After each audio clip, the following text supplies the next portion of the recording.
In another edition of Small Town Canada Spotlight, we'll be diving into the history of Kejimkujik National Park and National Historic Site, located near Maitland Bridge, Nova Scotia. Kejimkujik has been a popular national park over the past 5 decades, but its importance to the Mi'kmaq people dates back thousands of years. Kejimkujik National Park and National Historic Site beautifully intertwines natural landscapes with cultural heritage.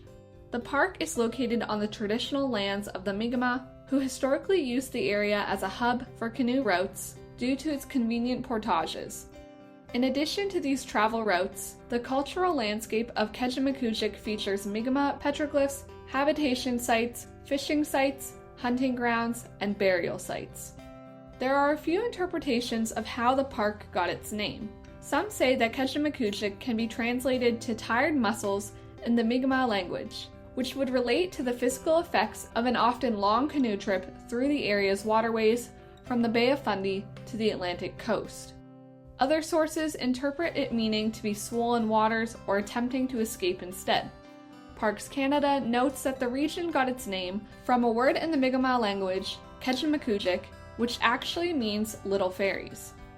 The concept of fairies could also be interpreted as little people or gnomes, which take on various forms in Mi'kmaq culture. For instance, Wiglamuj are small entities believed to be depicted in the many petroglyphs found at Kejimkujik.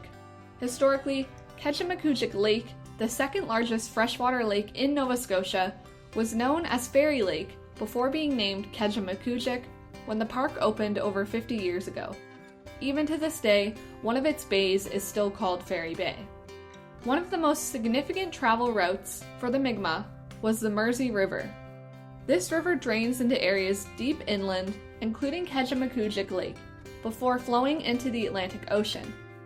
In the past, the Mi'kmaq traveled up the Mersey River to the area around Kejimkujik Lake, where they lived and hunted during the fall and winter months.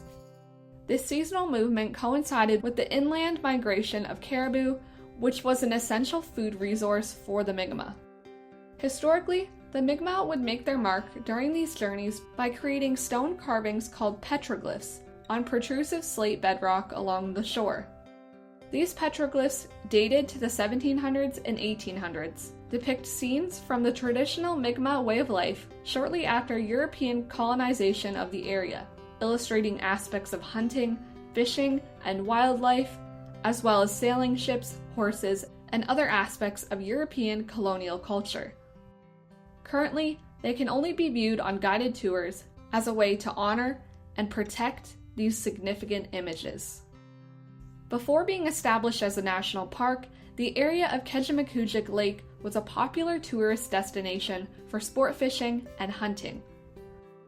During the late 19th and early 20th centuries, most visitors taking in the sights came from Canada, the United Kingdom, and the United States.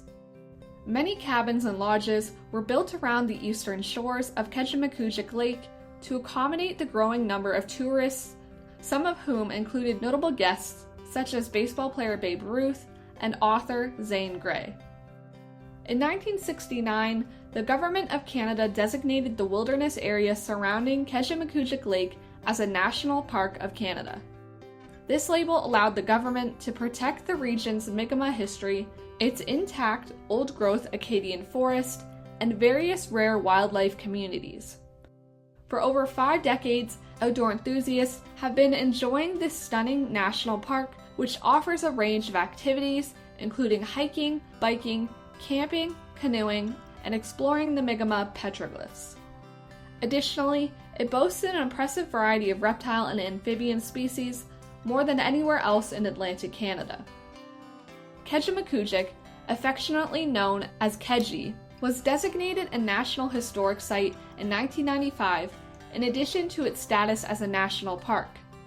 This change made it Canada's first and only heritage site to hold both statuses for its entire landscape. Kejimkujik National Park was appointed as a dark sky preserve in 2019, becoming the first of its kind in Nova Scotia following approval from the Royal Astronomical Society of Canada. Kejimkujik National Park and National Historic Site emphasizes its historical significance, while its sister park, Kejimkujik National Park Seaside, is part of protected coastal wilderness in Port Joli, Nova Scotia. There, visitors can explore a variety of wildlife, including coastal bogs, rich lagoon systems, and pristine white sand beaches.